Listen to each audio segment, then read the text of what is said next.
Good evening and welcome. We're going to call this regular board meeting for the Akron Public Schools Board of Education for April 16, 2018 to order. Roll call, please. Mr. Alexander? Present. Mrs. Baylor? Here. Mr. Bravo? Present. Mrs. Lasher? Here. Mr. Miller? Here. Reverend Walker? Present. Thank you. Joining us tonight to help lead us in the Pledge of Allegiance is Denasia Singleton from Pfeiffer Elementary. Denasia is 10 years old and she is a fourth grader at Pfeiffer. Her favorite subject is math, and we're always surprised to and she is on the honor roll with a 3.84 average. Denasia enjoys gymnastics and drawing, and she has earned the monthly Classroom Behavior Award every month since the beginning of the school year. Wow. Outside of school, Denasia has volunteered in her community and has earned several trophies cheering for the South Rangers. So please help me welcome Denasia to come up and join us.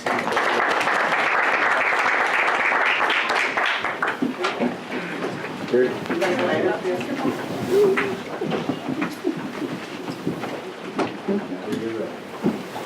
I pledge allegiance to the flag of the United States of America and to the republic for which it stands, one nation, under God, indivisible, with liberty and justice for all.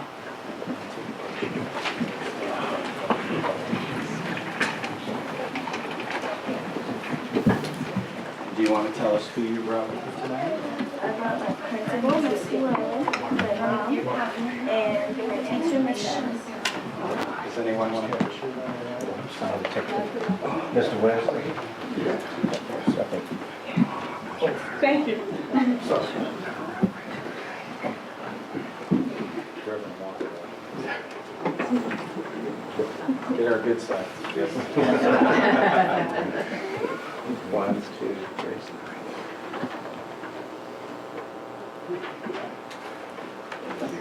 Thank you. Thank you for. Congratulations.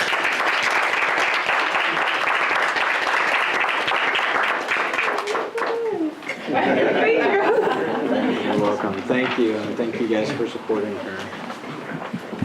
And we know she's got state testing coming up this week, so we will let you guys get home, relax, and I hear she has no homework tonight, so.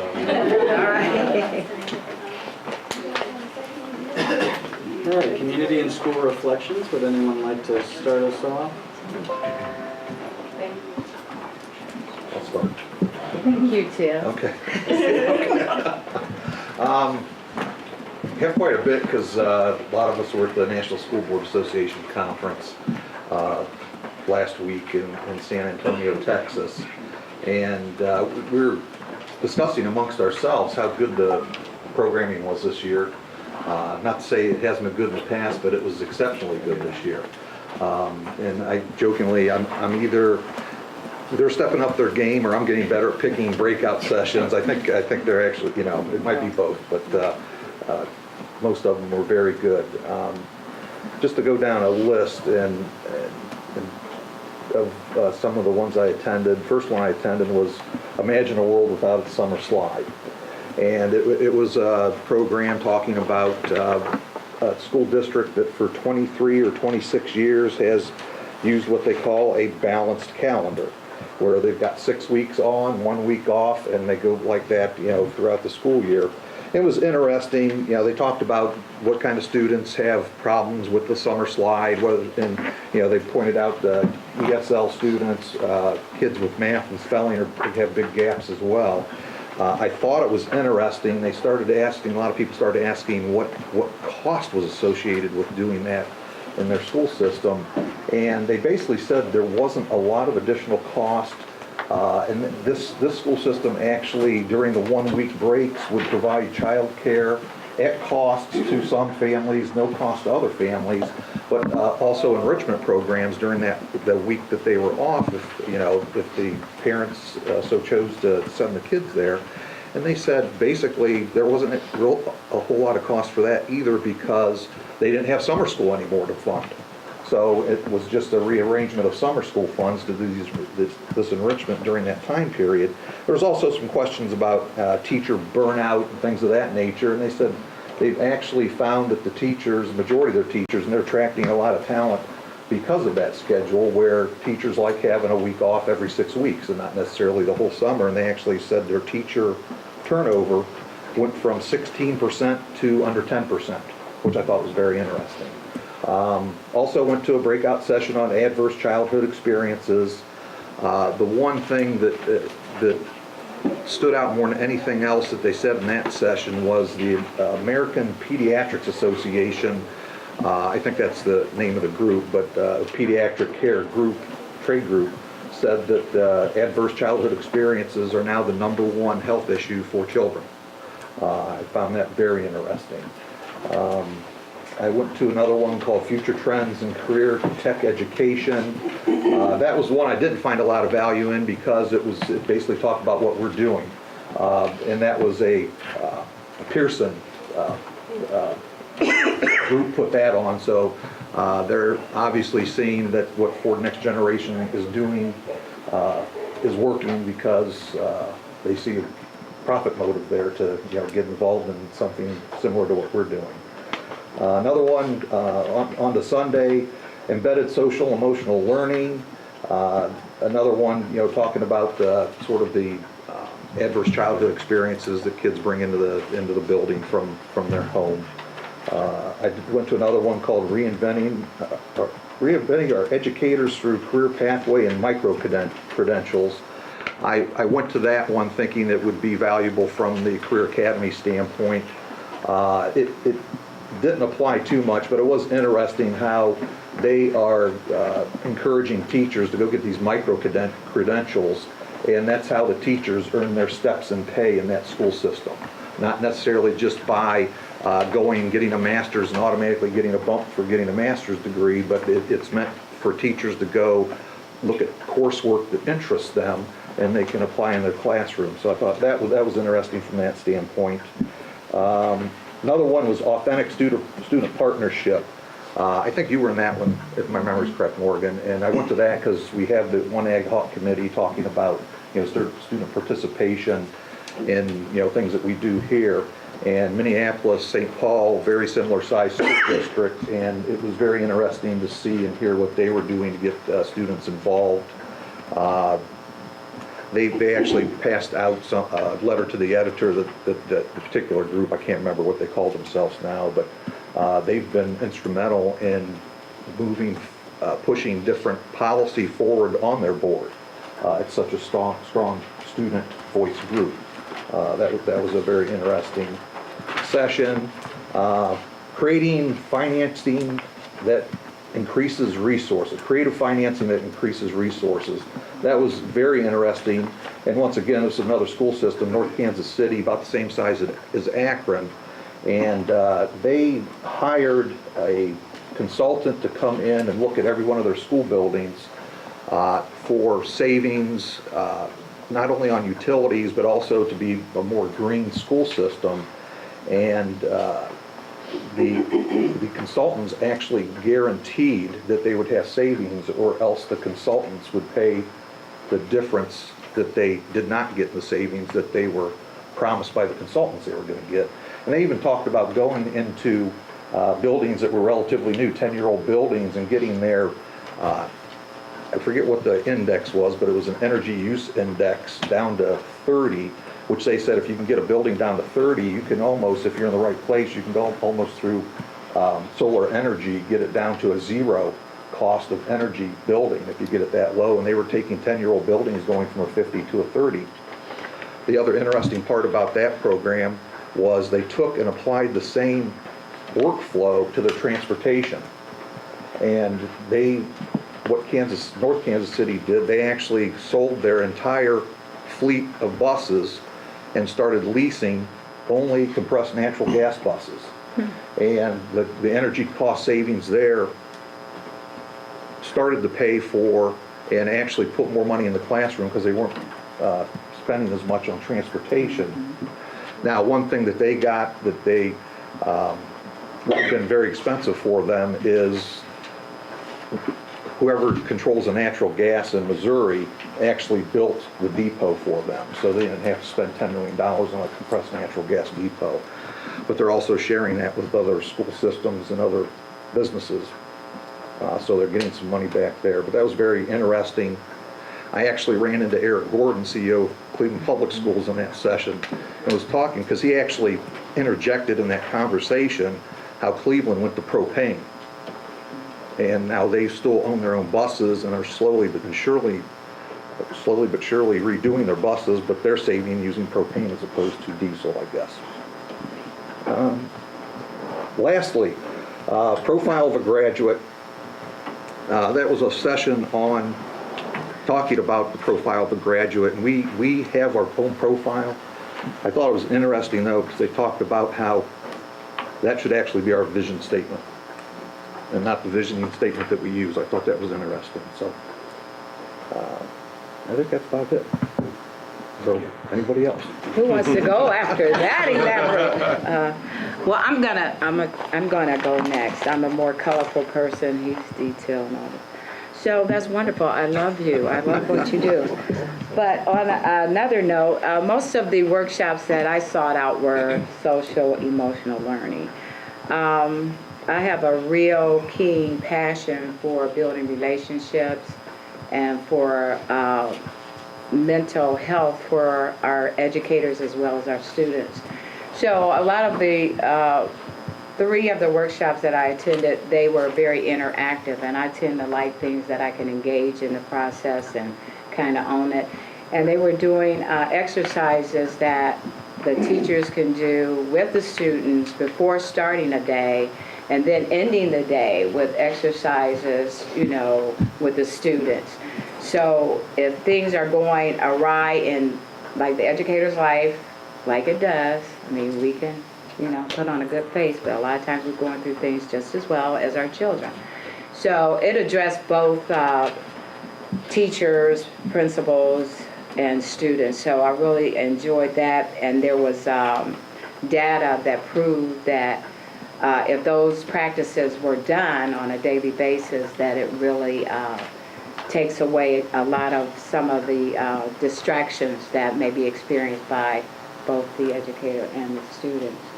So we engaged in some activities and actually went through some exercises. I'm not going to go into all of those. But I thought that was something that maybe we can talk a little bit more about down the road for our district. I think it would probably be a good practice. We used to do it, I think, back in the day at some point, and we got away from it. So maybe if we get back to it, we can, tweak it and make it our own and move forward on that. Another thing I'm just going to speak about, I attended the Ohio Alliance of Black Educators Saturday night in Columbus, Ohio. And it was the first time I've attended that particular event. I think the last events I went to that were similar were NAPSI, and that I don't think that's in operation anymore. Is that correct? So, anyways, one of our principals from Bookdale High School, Mr. Byron Hopkins, he was being awarded with honors for a job well done at Bookdale High School. And each honoree, each principal was able to pick a student that they wanted to honor. So I thought that was wonderful. And the student he chose was Jermaine Brock, who is a senior.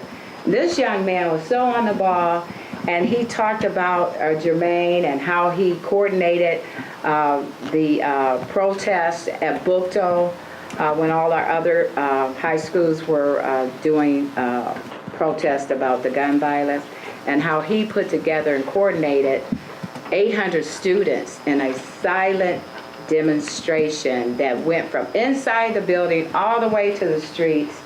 And I just thought it was phenomenal, and shame on me that I didn't know that, and I had to attend an event like this to get that information, but I'm so glad that I did, because we have such wonderful students and principals that, in our district that are doing some wonderful, awesome things, and we probably need to highlight that even more, moving forward.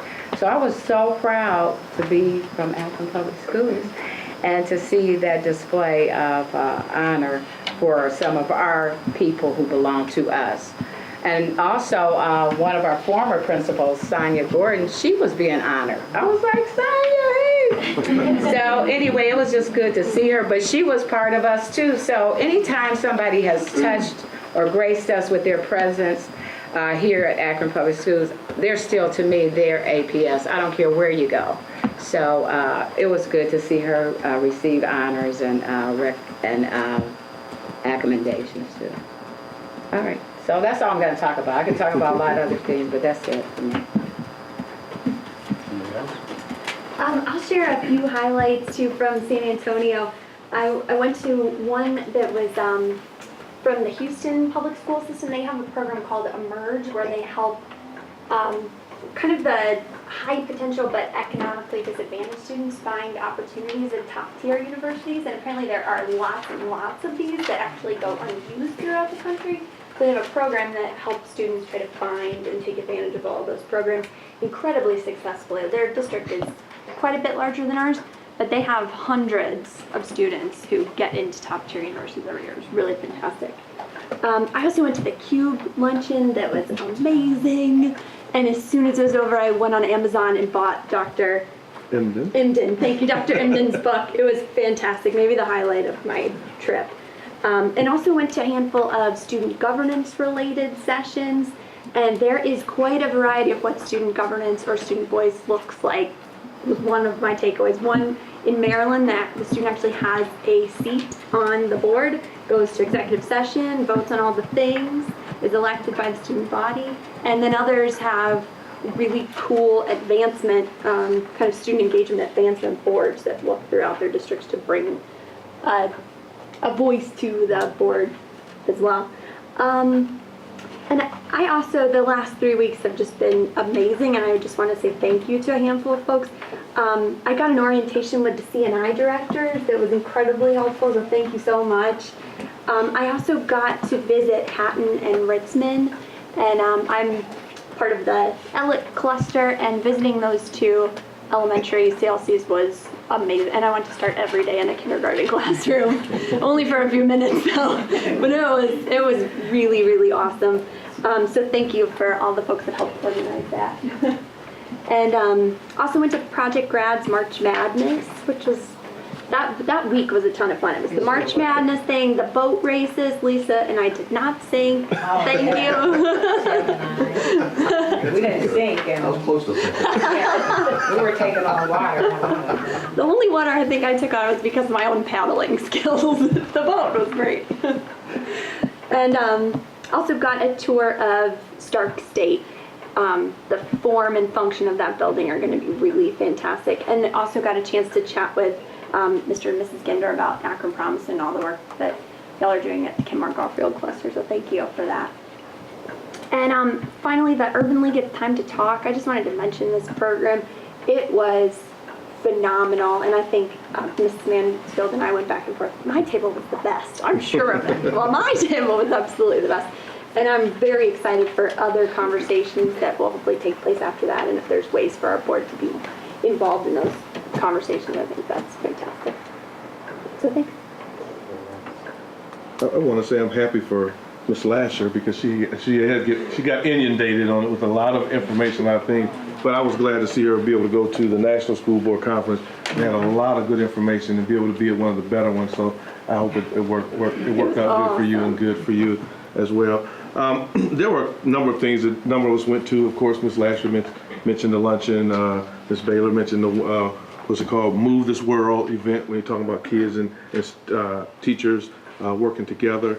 I went to also something called Latinx 2020, and it's Latinx, not Latino, because they're talking about the Generation X. These new kids are coming up and the things they're going to be doing and what we need to look forward to, as well as teaching them. As they talked about the number of Hispanic students that are here in the United States, and not just in certain areas, but all over the country, and how that's going to affect our country as well. So, and education. So they talked a lot about that. So it was good. There were various sessions that they talked about this in, because they had their one morning, nothing but for Latino. And so I went to a couple of those sessions, but it was really, really good. I also had an opportunity to see, there was a Mrs. Janet Tilley. She's Director of Board of Development in Missouri School Board Association, and she talked about, of course, I'm big on equity because equity is big, and that's what's going to move all school districts across the country, providing equity for all students.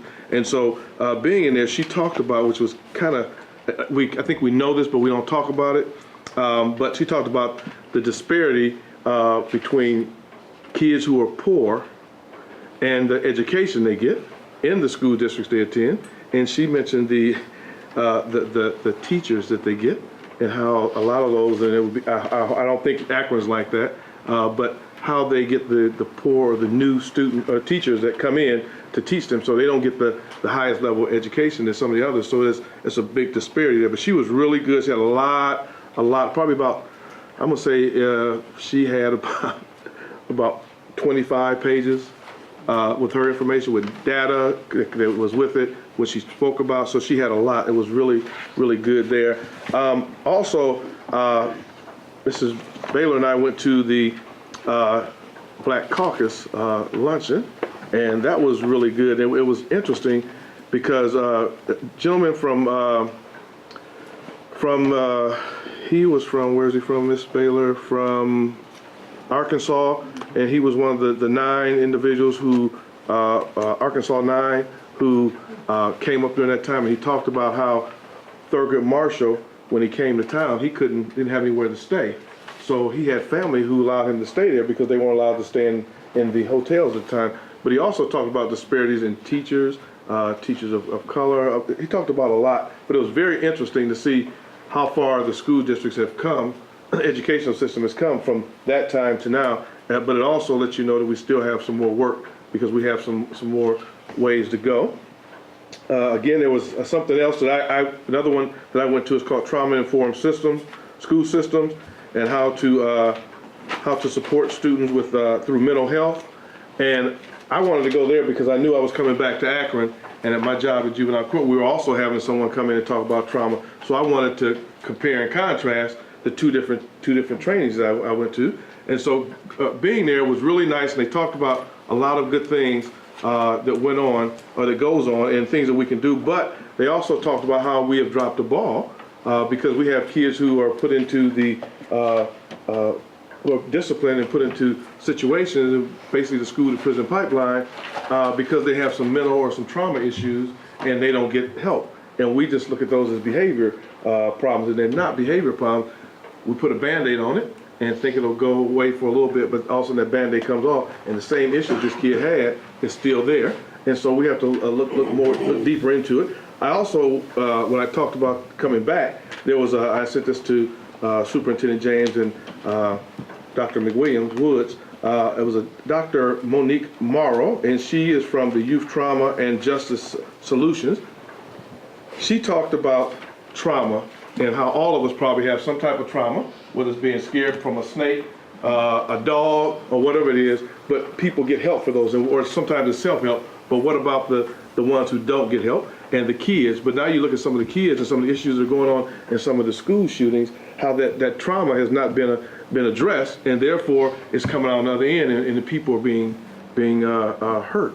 And so that was real important. But she also showed, and I don't know how I missed this, it's a film called Freedom Rider, not the Freedom Ride, but Freedom Riders. And I think it's good because it talks about, and it shows, she shows one little brief section of a teacher, new teacher, coming to a school district, and for the first day, how her class was, and then going to a teacher's lounge, which they tell you to stay out of when you're a teacher, go to a teacher's lounge, and how this teacher, as well as someone else, tried to tell her, oh, don't worry about these kids, you'll be okay because you won't have to teach those kids, later. But then that's someone else's problem. But I encourage everybody to see Freedom Writers, WRITERS. It comes from the Freedom Rider, but Freedom Writers, which is interesting, and that's good for, I think, teachers to look at. And then I'm just going to say something briefly about, there was another session I went to is board leadership and leading with a purpose, and the individual there talked about board members leading with a purpose. What is your purpose of leading, being board leaders in your school district, and how are you leading for a purpose? And again, I'm not going to go over all these things, but it talked about professional development. She talked about accountability of student achievement. She talked about, I just kind of highlighted some things here, leadership accountability, all these things which, encompasses all of us as board members, superintendent, administrators, and how we have the effect on the students. So this was probably, again, the most informed and probably one of the conferences I wish they kind of split in half so you can go one half and get part of it and go and get another half, because there was so much information there. But I'm just glad to see that we all also had opportunity to go and see and gain some more knowledge and know that we are doing a lot of good things too here in Akron, because you do see that when you go abroad, that you see, man, here we talk about things that we may not be doing as well sometimes, but then also the things we need to do is highlight some of the things that we are doing well. And I'm going to say this one quick thing. There was a school district, Hillsborough County School District in Tampa, Florida. One of my colleagues from CUBE, her school district got an award. And I would love to see our school district, because our motto is being the best school district in the country, okay? And you have to market your school district and market some of the things that we're doing well. So I would encourage us, for some of these upcoming awards and so forth, that we should apply, because I see a lot of these school districts there, and they're good. I can't give them credit, but some of them I don't think as good as we are. And if you don't market what you do, nobody knows to buy your product or what product you have. So therefore, I'd like to see us to put more of this out front, so if we want to be the top school district in the country, then we need to market it as being the top school district in the country. Thank you, sir. Wow. I want to thank our colleagues for sharing and going to the National Association School Boards. Wow, back here at home, again, we shared in Project Grad's March Madness activity, and had the opportunity to share in a memorial for one of our students who was hit and run over 13 years ago, Tony Swain, and his family gathered there on the corner of Lover's Lane and Hamill Street, and had a vigil to remember his life. He sacrificed his life. He pushed his sister out of the way while he was being hit by a vehicle. Right now, there's no information as to who did it. There's been no leads. I want to thank the Akron Police Department that were there at the vigil, and one of the officers who helped to pass the Safe Kids Coalition, the Tony Anthony Swain Adopt a Crosswalk, to make sure they actually, because of the incident, put up a light there where there was no light before. One of the things that touched me was his sister read an inbox that she had received from one of his former classmates, Lisa, who now lives in, I think, Springfield. And she said to the sister, "It's because of your brother that I love to read. He challenged me to read. I would look at him and see how he was excited about reading, and that gave me the excitement as well to read." He would have been around 23 or so years of age had he lived. The sister, who was saved by his courageous act, is a student at Youngstown State University, who would have been there, but because of her classes was not able to be there. I talked to the superintendent about something that I had in mind, and once we figure out some things, I'll bring back some suggestions on how we might be able to do some additional things to continue to honor Tony Swain and his courageous act and his love for reading. So we want to continue to ask that we remember that. Then we attended the pre-Black Male Summit and got to meet some of the presenters at Akron U's football stadium, where they had a dinner, and to share in that, and then to share the next day with various presenters, particularly the young man who's in aeronautics, who spoke with the Urban League some months ago, spoke again, and we're going to bring that aeronautics and visual aid. The superintendent says that we may have opportunity to have him come and incorporate that in our school district, where this young man flew around the world on a plane that he had made. And then he has a flying classroom where he talks about anything that a teacher would have in their classroom, from dealing with sea creatures and dealing with atmosphere and dealing with all kinds of things, how they can incorporate that in the classroom in a teaching mode that excites our students. Because his first thing is, you've got to get their attention the first few seconds they're in the room. What can you do to corner their attention? So he wants to give us ideas and ways in which teachers can corner the attention of students so that they can become lifelong learners. One of the sad things that he mentioned at Urban League and again at the Black Male Summit, one of those students, promising students, was Trayvon Martin. Every student that was in the class became engineers, doctors, pilots. What would have happened if Trayvon Martin hadn't lived? Had the opportunity to use the skills that he was learning in that group in Florida. So we're challenged even now to think about those things. We shared also in the National Council's Churches March on Racism, and I mention this because it's the 50th anniversary of the assassination of Martin Luther King. And some of those same issues that we deal with, that were dealt with then, we deal with today. Housing, segregation, war, and of course, as you mentioned, poverty. And just recently in the paper, an article about poverty, how poverty, has a detrimental effect upon our students and their learning. If they're not able to gain access to things because they're poor, they don't have access to proper food, proper clothing, access to things that would help them develop their mind, both physically, spiritually, emotionally, poverty has a tremendous impact. Cleveland has 100% free and reduced lunch.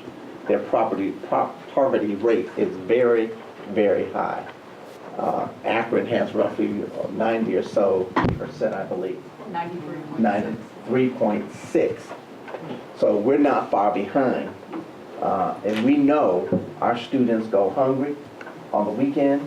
We have backpack programs that we work with, social service agencies, churches that assist our schools to help our students in that area. So those ongoing social issues that plagued us in the 60s are very much real in today's life. So we have to work very hard to overcome some of those issues. And then I couldn't remember if we talked about the Northeast Regional Spring Conference, but Tim and Sister, why am I forgetting her name? Sister Baylor. How could I ever? Sister Baylor and I attended that meeting, which was very good. It was a very good conference. Good speakers. The choirs from that school district did an excellent job. So much so that Sister Baylor wanted some of the music, and hopefully one day she'll sing a couple bars of that song that she wanted to share the music with. But we also were, I know Mr. Miller would like us to know that his cousin was honored as Teacher of the Year, Patty Coates from Port Washington Elementary School and Indian Valley Local in Tuscarawas County, right? And she was honored, and she was so surprised that we had such wonderful things to say about Mr. Miller. But we were happy to be there with him, that she surprised him in being honored, but we're grateful that we were there to let him know he's a great contribution to our school board as well, and we appreciate his impact that he has here in Akron. I think those are my observations during this couple of weeks. Well, great. I will keep my remarks short. Welcome back from spring break. Welcome back from San Antonio. I was glad you guys mentioned March Madness and also the boat races. But all of this is in addition, of course, to we had the Northeast Region Spring Conference, the I Promise third grade orientation. If anyone was able to go to that, and the East Senior Gallery Walk. And on top of that, we had a special board meeting and a couple committee meetings all in the last couple of weeks. So it's been very busy. As you know, state testing starts this week, so just encouraging our families to to work with their kids to talk about the importance of the test, but also to take some time to build in some stress relievers for them and help them get plenty of rest and be prepared for those. We know that's always a stressful time for our families and for our students. A few of us also, and Morgan is on the board at the Boys and Girls Club as well, and some of us attended their annual event, the Aspire event this past weekend. What a phenomenal event again this year.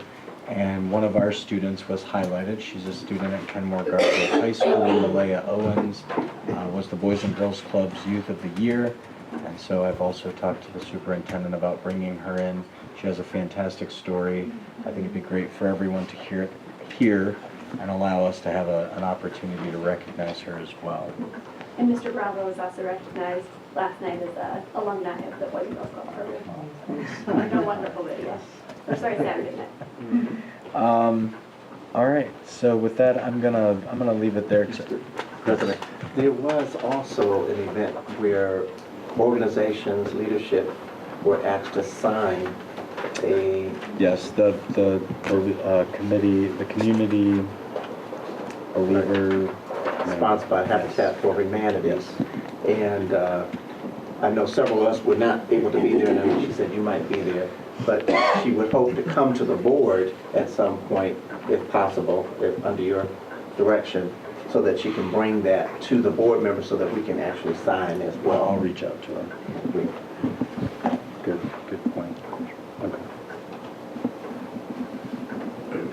Okay. No requests to address the board, but we do have a presentation tonight under communications and recognitions. Community relations update on climate and service for student and families with Ms. Carla Sibley. So we will turn the floor over to you. Thank you. Good evening. I'm going to get set up here while you rearrange your seats.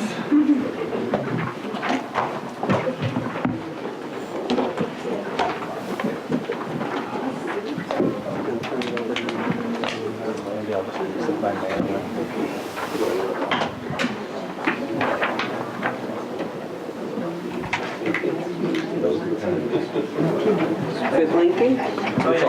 Oh, okay. Here we go. Okay. Thank you for the opportunity to come back before you again. I was last here with some information we shared back in February. I've brought with me two of our colleagues, Andrew Zaccardi, which is the person who coordinates our school climate work in the district, and administrative specialist, lead family liaison, we call her, Ms. May Walker, the other Walker. Some of the information that you'll hear today will be new, and some will be updates and follow-ups from February. And we expect that you'll find this to be an informative update. So I am going to turn it over to Andrew, and I'll be his clicker on his side, unless you want this. Our district focus work, as you are aware, we're going to hit on focus area 2 and 3, specifically implementing strategic initiatives, unique strategic initiatives, which Andrew will discuss in the building, and our collaboration with our stakeholders. All right, good evening, everyone. As Carla said, I'm Andrew Zaccardi, School Climate Coordinator for the district, and I'm going to talk a little bit about school connectedness. in a whole and connect some of the dots of the things that we're doing in APS for school connectedness to create that sense of school connectedness for our students. School connectedness it refers to the academic environment in which students believe that adults in the school care about their learning and care about them as individuals. So we're moving toward relationships and how important those are to our students. And it's come out that school connectedness comes out to be one of the most important protective factors for kids for risk behaviors. And if we create that sense of school connectedness for kids, we decrease those or increase their power in being able to deter some of those behaviors. This research comes from the CDC study from 2003, and it was afforded to us, and actually it's out there and available, but it was brought to us by one of the other pieces of school connectedness that I'm going to talk about through Scholastic and Panorama, which I'll get into a little more depth and detail with that. But one of the important statements about this is that children and adolescents who feel supported by important adults in their lives are likely to be more engaged in school and learning. So the more connected they feel, the more positive relationships they have with the adults in front of them, the more successful they are. And this next slide also, as you can see, comes from the Panorama Education and Scholastic School Climate Survey that we're working on in the district. I'm going to talk about that more at length as we go through, but this is one of the things that they brought to us that if I break it down for you, what it shows you is success in school for students goes up by the number of positive relationships they have with adults in their school. So if I'm a student that goes to a school and I have a relationship with an adult in that school who's important in my education, my success rate is going to be higher. My chances for success are going to increase as well. And this is what Panorama and Scholastic have developed their school climate survey based on. So some of the best practices that we're doing right now in APS, we're talking about relationships.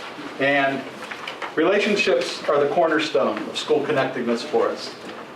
Those that are positive, professional, and purposeful adult relationships. I Care Mentoring is one of the programs that takes place in the Akron Public Schools. To date, from September of this school year, there's been 1,886 mentoring visits in Akron Public Schools. That's over 1,800 positive, purposeful interactions that students have had with an adult that has come to their school to see them and to talk with them about what's important to them. Also, implementing and understanding restorative practices and how that's happening. We're currently in the process, we have a meeting scheduled to develop the coherence of this throughout the district to see how we can get this information and that understanding to all of those people that have that contact with students. It's very important to realize that restorative practices, it's a concept, it's a mindset. It's not something you can apply to someone. It's a way you think and a way you go about doing things with that student. And it should never be viewed in a discipline lens. You can't use restorative practices as a punitive action.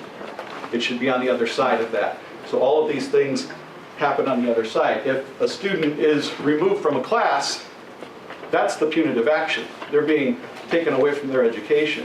When they're restored and that relationship is repaired to get them back to that class and their understanding of that, then that's the restorative practice that's taking place at that point. All of these things are opportunities for student voice, and that leads to connectedness. And it creates a sense of safety, belonging, and it makes students more successful overall. So the Panorama Scholastic work that's happening in the district right now that was brought to us through BASA, through Superintendent James's work, it's been supported by Mark Black and Mary Kelly and the 4 schools that are involved: Jennings, Findlay, Harris-Jackson, and Forest Hill. And we've been working with climate teams that were developed at those schools to carry this process out. And the thing that's interesting about this process is they have some very unique attributes to what they're doing. First of all, we did 4th and 5th grade, and then 6th and 7th graders in Jennings. And all of those students in those grades took an electronic survey, which was made possible by the computers and the work at the buildings and the teams, which was wonderful. And those results then go to the Panorama company, who evaluates the results of that student survey. It's about a 19-question survey for the 6th and 7th grade, And it's, I think, 16 or 17 questions for the 4th and 5th graders. And the team then evaluates that data, and they can compare our data to the national norms. Panorama is in over 200 districts across the country. So we can look at districts like ours to see where we compare and what percentiles we fall in as to the answers our students gave. And so it provides that sense of student voice for those students as well. And then the team that we have together from each school looks at that data, evaluates it based on a framework of professional development from the people from Scholastic who support the Panorama side of it. And we put a plan in place that comes from a playbook that they have that says, if this is where you scored, these are some options that you can do to sort of remedy that. And then we go back and reassess that. Now, all 4 of these schools are putting this plan in place for next year as a school climate goal to work on throughout the year. We've had 2 of 3 professional development meetings with the teams, and we have the 3rd one coming up with a conference call with each of those, and it's coming as well in the next couple weeks. And so all of this work will be done, actually it started in February, will be finished by May 16th to have that plan put in place to start then in next school year. So the unique things about Panorama and Scholastic is that they offer that support. They're in there, they're working with you, they're training the staff at the school, and then the school staff goes back and takes that on a broader sense to the rest of the building staff. They have the playbook. If your student or if your scores are here, these are some options for you to do. They talk about those strategies. We've also had the time commitment that's put into it. When we have that time commitment and allow the staff to participate in these things, great things can come out of it because we have a lot of really good minds and a lot of really good creative ideas that are going forward with this. And we also have the national comparison norms. So we can look at what our students say as opposed to how they compare to other districts all across the country. The 4 areas that they measure from the Panorama Scholastic Survey are school climate, a sense of belonging, student sense of safety, and teacher-student relationships. The best part of that is the 3 outcomes that we're looking for from this, and they are reframing teacher-student relationships, so what are strategies to do that? Understanding how students perceive the adults in the building, and also building positive relationships with all students. So it's a universal thing.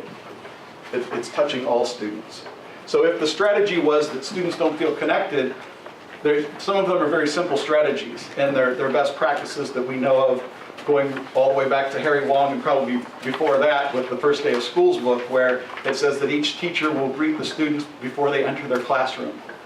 And so if you have 100% of your teachers doing that in a building, every student's going to get a good morning, a hello, how are you, when they come in.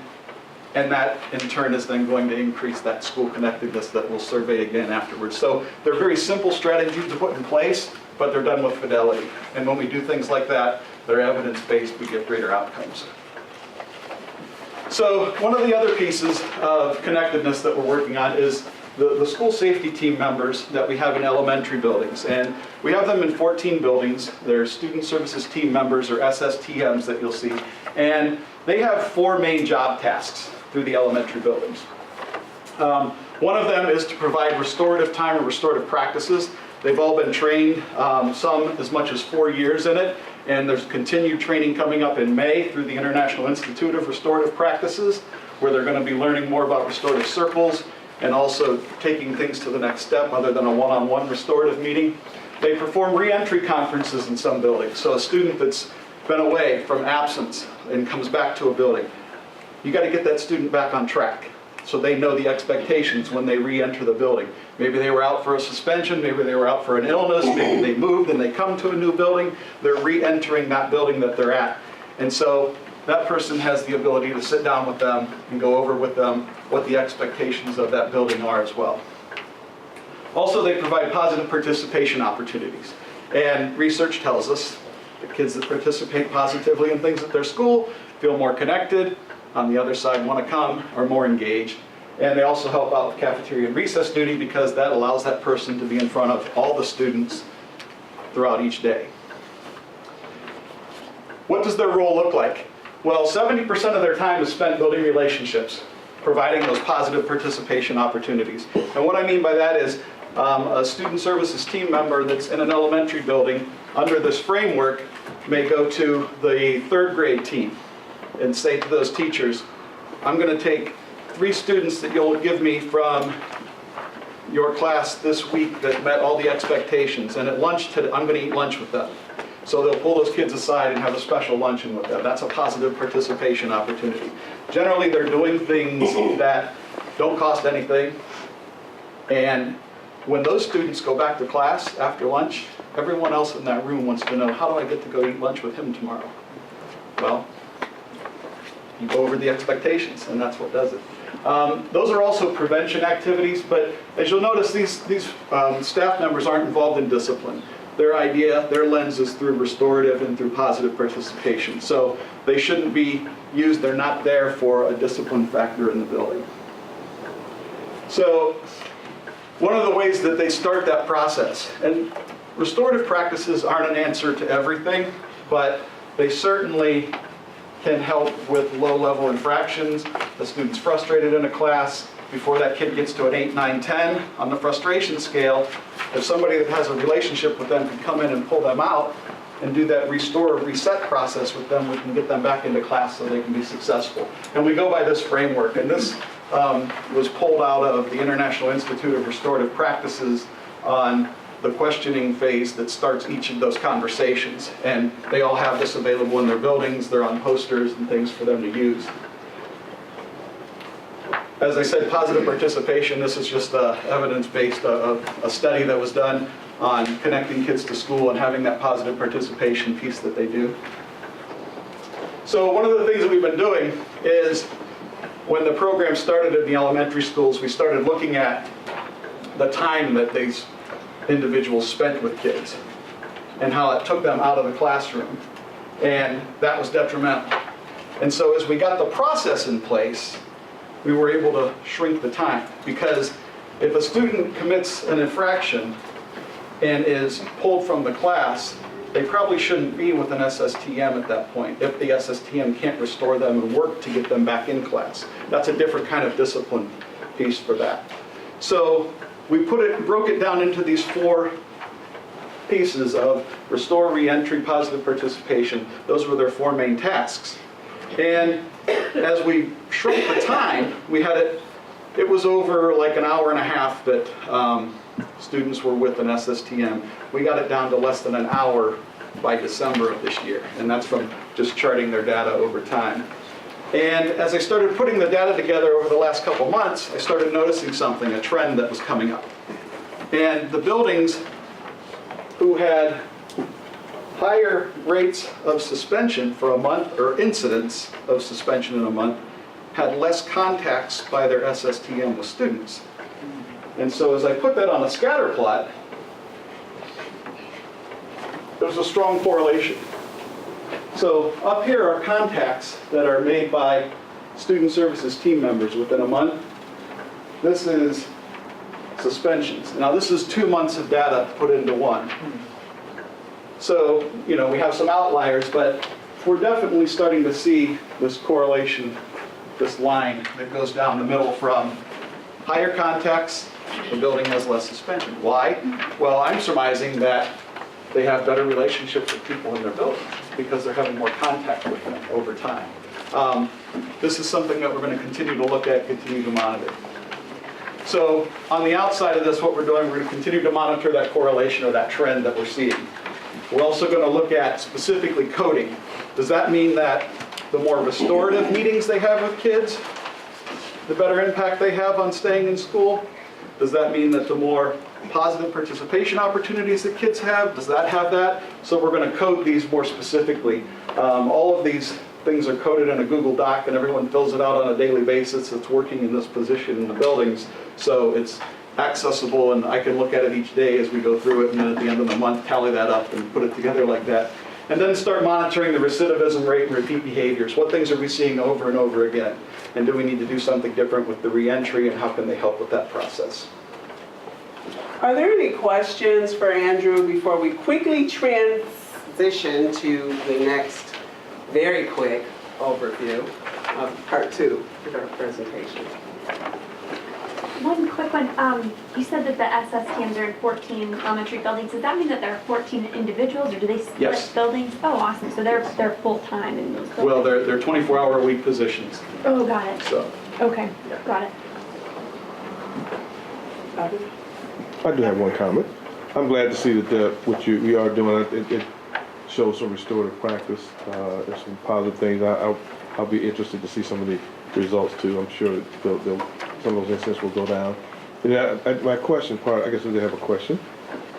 At Portage Path, Mr. Casanova, have we talked to him and looked at some of the data? Because he collected data, I know. I've seen him and talked to him before on some of these same things of having contacts in the schools and so forth. That might be somebody to contact and look at maybe some of the things that they're doing. I know he's tracked some of that information. Okay. So you'll remember that back in February, I shared with you the list of family liaisons we currently have in 17 of our schools.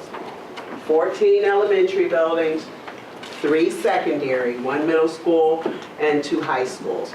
These are part-time folks, 24 hours per week, who are there as an outreach arm to help support schoolwork. I have added the Closing the Achievement Gap CTAG program specialist to this list because we have more closely aligned the 8 of them who are working in those 4 buildings to the work Mr. Black is doing around the path to high school success and supporting 9th graders who need a little extra boost and attention and relationships with other adults in the building who can link and connect them to supportive services. I think we are tracking right now about 120 plus 9th graders across those 4 schools with the CTAG initiative, monitoring their attendance, keeping families informed of the work, and being a part of the special projects in the summer and the winter conference that Mr. Black coordinates.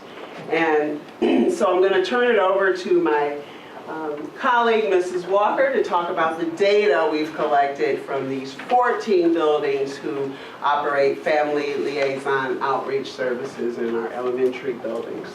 Okay. Middle and high. It's our 17 buildings, 14 elementary Yes. and 3 in the high schools. And as you can see, this is showing you the different contact types by grade level. And the different areas that they have been contacting parents on is attendance, grades, behavior, other academics such as test scores, school or event information, and other topics. And also positive participation, which the family liaison is going to work with the STM person. And when they get good news, when the student gets good news, then my family liaison can call the parents and tell them Johnny did a great job today. So it won't be a negative phone call coming, and hopefully that will help their interaction between home and school, between parent and staff members. Also, we use this data to help us to do better with the interactions that family liaisons have with the school. A lot of times, parents don't want to talk to teachers, they don't want to talk to principals, but they may want to talk to another different face, a parent like they were or how they are, and they will be able to talk to them and to assist them in any way that they may have a need, especially with attendance, with the grades, with the behavior, with the other academic test scores, school events, or the other topics, being anything that they may have a question about.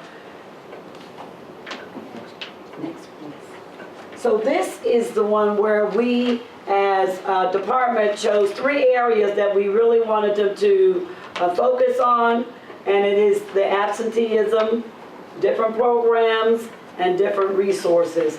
And you can look at where they spend most of their time. And that area is absenteeism. We know the new House Bill 410 law requires that we try to assist parents in any way that we can to help our students to be in school. And you see from 0 That's kindergarten to 12th grade, and you see where the most need is and where they have a lot of contacts with parents in regards to attendance. So we're constantly using, trying to do better at connecting home and school, and this that we have, this database that we use, it was developed by Matt Devers in SEI, and it's just to help us to do better in helping the parents receive and get what they need, and to help them to be better prepared to help their students to do better in school. And I want to just show you that at the 6th grade level, it may look like there isn't a whole lot of contact going on there with one person. However, this is a young woman that works 1 day per week at that middle school, serving the staff and the families 1 day per week, and she is still impacting in terms of her connection to families around supporting and connecting them to resources where she doesn't have as much time as some of the others. At the high school level, we know that there are areas of improvement that we'd like to make. We'd like to see our families more engaged at the high school level in supporting the work that will be going on with college and career academies. So we want to see our outreach to parents and connecting them to the programs and opportunities that exist and provide them a chance to learn and get the information they need to support their children at home. So we know that that's an area of improvement for us. I shared with you back in February the 16 common building expectations that were developed out of Andrew's office through his conversations with climate staff, principals, and the walkthroughs. And our College and Career Academies office made it look nice for us. We are now ready to go to the next level, and that is to conduct a family survey in our buildings that tie back to these 16 common expectations. So we'll be working to administer that survey at the end of this school year, and we expect that those results will help us to know where we are with this work, but will also guide and inform our work as we develop a public engagement center at 10 North Main and give us the ideas and information we need to do that well. So stay tuned, there's more information that will be coming about the 16 common expectations. Anything else to add there, Andrew? Not necessarily. This is another product that we worked with Matt Devers and SEI, and we also have developed an online platform that's usable for this as well. So just another kind of shout out to SEI for the great work that they do. Mr. Alexander will appreciate this. I wanted to give you an update on some of the work we've been doing around diversity, equity, and inclusion. Since the board's adoption and approval of the policy back in January of 2017 and the working definitions and the legwork of Mr. Alexander, we started the process of identifying those focus areas that we will begin to work on here in our district. Comprehensive equity analysis tools are coming from the State Department of Education. Our APS team participated in a focus group discussion in Columbus, and I think contributed very well to the discussion. And as always, we're considered ahead of the curve, where other districts are still trying to think about where they're going with this work. I have linked to the policy that you approved as well as the working definitions. Wanted to share that Superintendent James charged us in September during our retreat to begin to look at how our work supports the policy. Now that we have a policy in place, how does it show up in our everyday work? And so you see here the timeline. I was able to pick Mr. Alexander's brain back in November and get some information from him. And we have now a 90-day action plan with several focus areas that we will be pursuing in terms of collection of data and information. Here are the 3 areas of focus.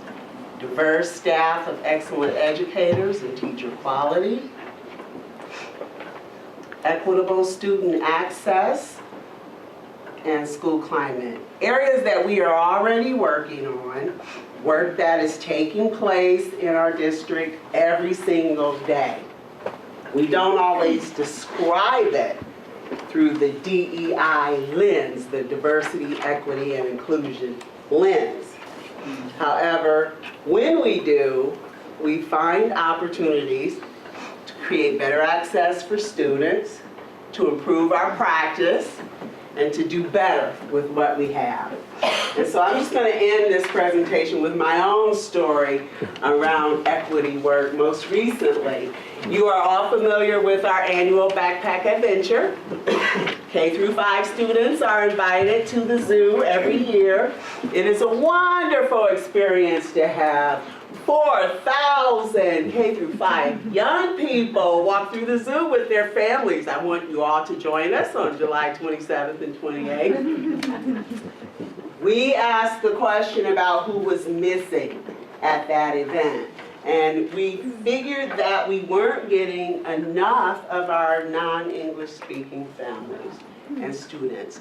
And I immediately went to transportation as a barrier. We reached out to business affairs and we've taken care of that. We're going to have a bus loop now through Deborah's magic, and the superintendent's going to approve this budget. But then we wanted to ask even deeper questions about why we aren't seeing families from our non-English speaking population attend the zoo. And why do you think that is? Transportation. Well, I had to go to the experts. Or there are fears of animals based on past experiences or lack of interest in making the zoo a family activity. Dr. Lloyd Wynn and Karen Gijic then worked with us to identify a new system that we could put in place to ensure that there's equitable access to backpack adventure for our non-English speaking students. Now, the notice will be translated, bus service will be provided, translators and interpreters and family liaisons in the North Cluster will be trained by zoo personnel to be tour guides so that when our families come, they will be taken through the zoo in their own language. That is an equitable practice. But you have to be willing to ask the questions. Who is not at the table? Whose voice is missing? Peace circles, student voice, family outreach, recruitment and retention of staff. These are all equitable practices. Diverse, equitable, and inclusive practices. We just have to be more intentional in using DEI as a lens, because when we do, it shows up. So, are there any questions for me? Yes. I just, the graphs that are absent of grade 7 and 8. What are we, So at that middle school level where we have that one person working 1 day, 2 days, 8 hours a week, we're going to focus on that transition year, okay. 6th grade. More time, more attention to other grades. Gotcha. But And when we see that you're at Bookable CLC and ECLC, is that not translating into the middle school side then, just on the high school side? it is 9th grade Okay. as a support for those students who struggle, again, transition year.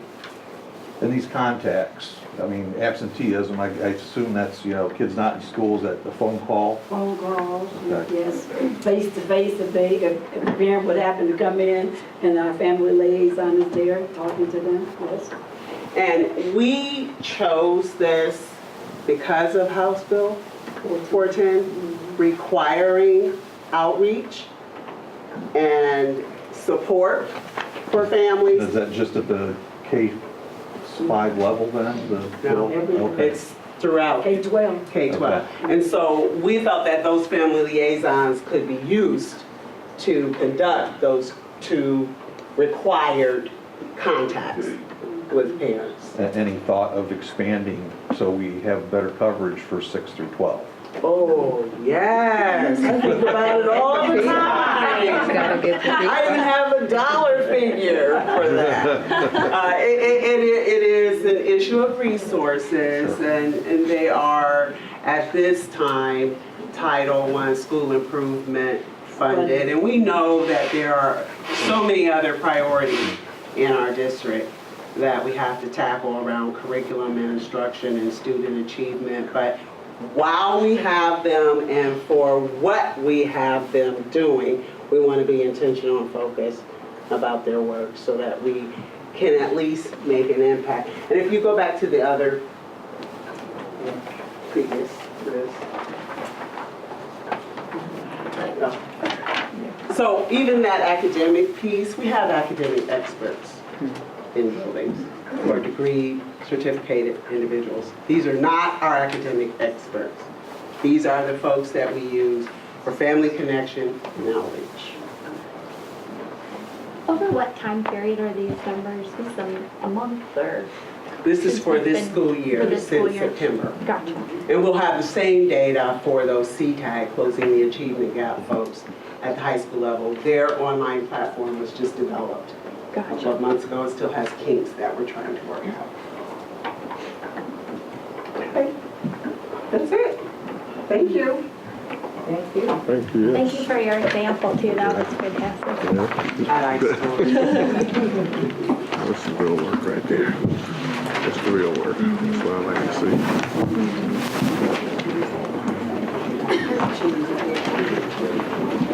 Thank you. Moving on, we have approval of meeting minutes, the regular meeting from March 26, 2018, as well as our special meeting from March 29, 2018. Do I have a motion? So moved. Second. We have a motion and a second. Any questions, discussion, comments on the meeting minutes? Hearing none, roll call, please. Mr. Alexander? Yes. Mrs. Baylor? Yes. Mr. Bravo? Yes. Mrs. Lasher? Yes. Mr. Miller? Yes. Reverend Walker? Yes. Superintendent's recommendation? Mr. President, I have before me for your consideration 36 personnel recommendations. Before moving approval, I'd like Kathy McVeigh to introduce one of the folks in the audience who's subject to one of our personnel recommendations. Sabetta, can you stand, please?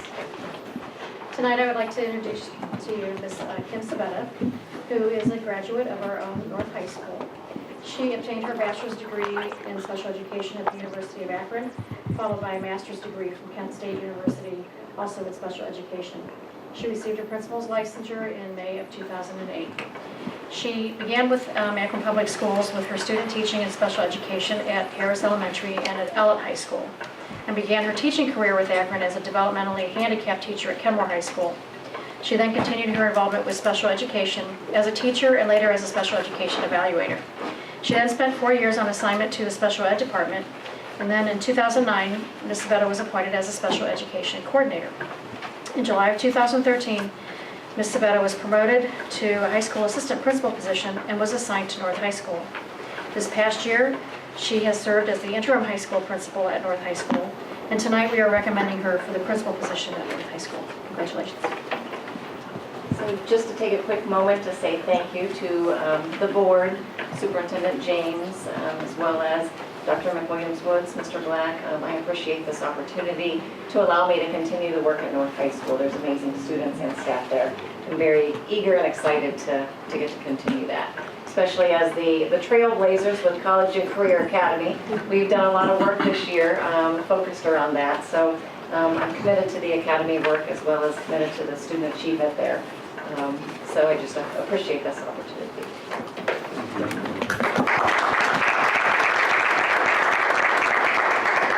And with that, Mr. President, these recommendations are in proper form, and I move their approval. Second. We have a motion and a second on the personnel recommendations. Any comments, questions, or discussion? Hearing none, roll call, please.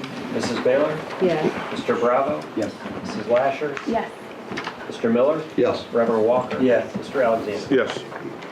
Next, Mr. President, I have before me for your consideration 2 motions and 10 resolutions on the consent agenda. These recommendations are in proper form, and I move their approval. So moved. Second. A motion and a second on the consent agenda. As we get ready to pass this, I do just want to make a comment. Did you want to highlight the grants that we... Yeah, item 7 on the consent agenda is a $30,000 grant from the Akron Community Foundation, which is supporting our college and career academies of Akron. I believe it's going to support some professional development. And we also received a $5,000 grant for the I Promise School from the Akron Community Foundation as well. And we also have a grant that goes to Leggett Community Learning Center, the City of Akron Neighborhood Partnership Grant, for a total of $3,500.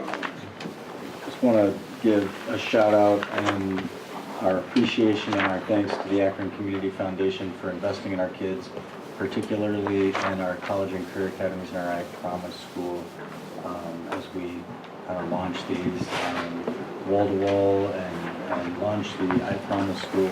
We really appreciate the support. Any questions, comments, discussions on the consent agenda items? Hearing none, roll call please. Mr. Bravo? Yes. Mrs. Lasher? Yes. Mr. Miller? Yes. Reverend Walker? Yes. Mr. Alexander? Yes. Mrs. Baylor? Yes. And finally, Mr. President, I have before me for your consideration 25 business affairs recommendations. These recommendations are in proper form, and I move their approval. So moved. Second. We have a motion and a second. On the business affairs agenda items, any questions, comments, or discussion there? I have one question. I apologize. I said I was going to get to Mrs. Folk, and I didn't this day. Item number 6. Can you explain that, please?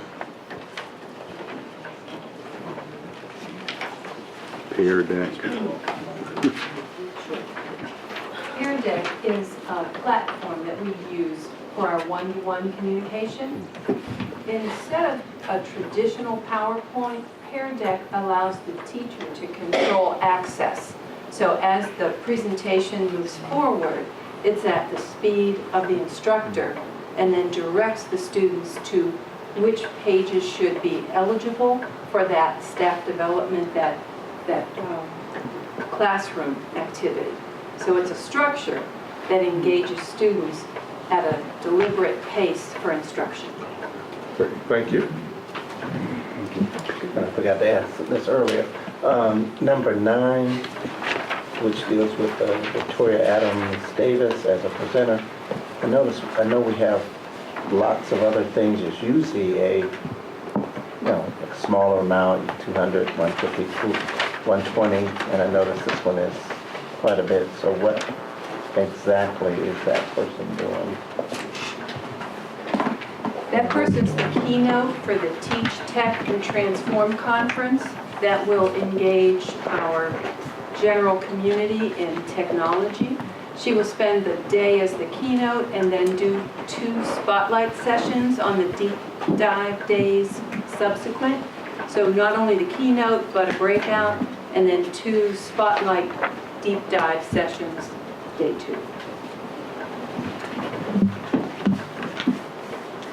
Any other questions, comments, discussion on business affairs? Hearing none, roll call please. Mrs. Lasher? Yes. Mr. Miller? Yes.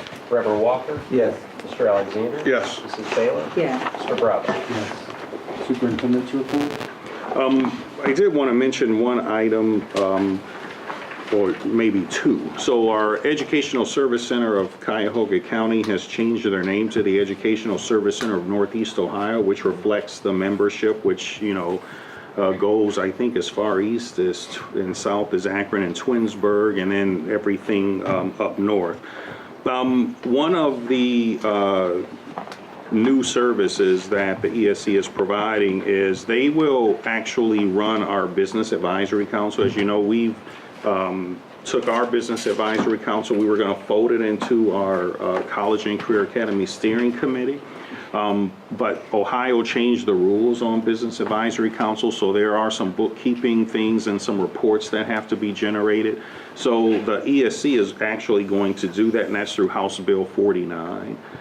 At the next board meeting, I'll provide the background and the contract. There's no cost to us for them to do it. One of the reasons for my interest in doing it is, number one, there's an annual report that has to go out to the community, but number two, by participating with the ESC's Business Advisory Council, it also opens up to having a much more expanded and wider range of businesses that will be involved in that council as well. And someone else does all the paperwork, which is really important to me. So I will be recommending that we join with the ESC. It'll be a variety. All of their member school districts will have the opportunity to share in that exercise as well. We'll also be able to bring some of the resources from Akron in terms of some of our businesses who are interested to participate to do that as well. Questions?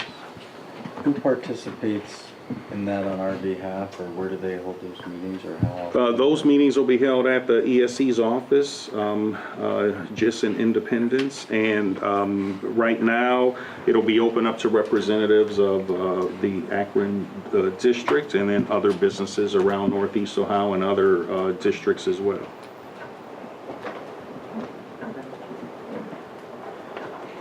I kind of gave my brief president's report earlier, so I'm going to hold it there. Treasurer's report? No report. Committee reports, legal contracts, and board policy. All right, we are presenting for the third and final reading and request for approval of the following revisions. Revision to bylaw 0147, compensation. Revision to bylaw 0175.1, professional development and activities. Revision to policy 5330, use of medications. Revision to policy 5340, student accidents. Revision to the AG's 5340B, health emergencies and first aid care. And revision to the policy 8340, letters of reference. Thank you. Any questions, comments, discussion before we have a motion? So moved. Second. We have a motion and a second. Roll call, please. Mr. Miller? Yes. Reverend Walker? Yes. Mr. Alexander? Yes. Mrs. Baylor? Yes. Mr. Bravo? Yes. Mrs. Slasher? Yes. Finance and capital management, No report. instructional policy and student achievement. Okay, I want to report on campus principals and academy principals. Wanted to highlight the new job descriptions for the campus principals and academy principals approved tonight to take the first steps in realigning our building leadership structures to support the transformation of our high schools into college and career academies. We will be posting the campus principal, who is the overarching principal of the high school, and the academy principal, who is the principal over one particular academy, this next week, and making selections of these principals before school is out. Some other updates with the career academies have already been stated. Our president, Patrick Bravo, did say about thanking the Akron Community Foundation for the $30,000 grant to support our college and career academies. I just want to go a little bit more into detail what that grant will help support. The grant will support the professional development launching this summer for high school faculty as they learn how to integrate content across disciplines and their career themes. I also want to take time out to congratulate Resnick CLC teachers, Alyssa Miller, who teaches music over there, and Kathleen Saxon, who is the physical education teacher. They both were awarded, were recognized as Global Fellows for 2018 and each were awarded about $5,000 grant from Fund for Teachers and the Martha Holding Jennings Foundation. The Fund for Teacher offers this grant annually to support teachers with the resources needed to pursue self-designated professional learning experiences. Their grant proposal focused on experiencing landmarks and world heritage sites across France to heighten their knowledge on how to integrate contextual components into the French language that is taught at Resnick and for all classes at their International Baccalaureate candidate school. So that's something that other teachers may be able to take advantage of and create their own experiential professional development, as these teachers have been leaders in this process thus far. So we'll look forward to some more to come. Thank you. Unfinished business? If I could, I just want to give everybody an update on our ad hoc committees moving forward. We've had 2 planning meetings on that, and our community leaders basically are calling it a look at the successful Akron Public School student through the lens of behavior, discipline, and safety. Our first meeting will be this coming Friday, 12:30 at the Andrew Jackson House, and it will take place every 3rd Friday through November, at least at this point in time. It may be shorter, maybe longer, but that's how long we have the room reserved. Right now, I've got 59 confirmed participants, and that does not include the Board of Education, does not include the safety team or APD resource officers, counselors, principals, or students at this point in time. So I anticipate we'll have 70 to 80 participants in that meeting starting this Friday. So we're moving forward and hope to have a great community conversation on those topics. And my thanks to Tim and to Jeremy and Christy Lyle and to Bishop Joey Johnson and Reverend Walker for leading that effort. It's really coming together very nicely. Any other unfinished business? Any new business? Hearing none, we do have a need to enter into executive session, so pursuant to Ohio Revised Code Section 121.22 G1, G2, and G3, to discuss the employment of a public employee or official of the district, discuss the purchase of property for school district public purposes, and to consult with legal counsel involving disputes involving the board and or the school district whether they're subject to pending or imminent legal action, and requesting a motion for executive session. So moved. Second. We have a motion and a second for executive session. Any questions, comments, or discussion before we do so? Hearing none, roll call, please. Mr. Miller? Yes. Reverend Walker? Yes. Mr. Alexander? Yes. Mrs. Baylor? Yes. Mr. Bravo? Yes. Mrs. Lasher? Yes. Let's recess for a couple of minutes. I believe we have some students that require signatures, so if the board members would help out with that. And the goal is to increase workplace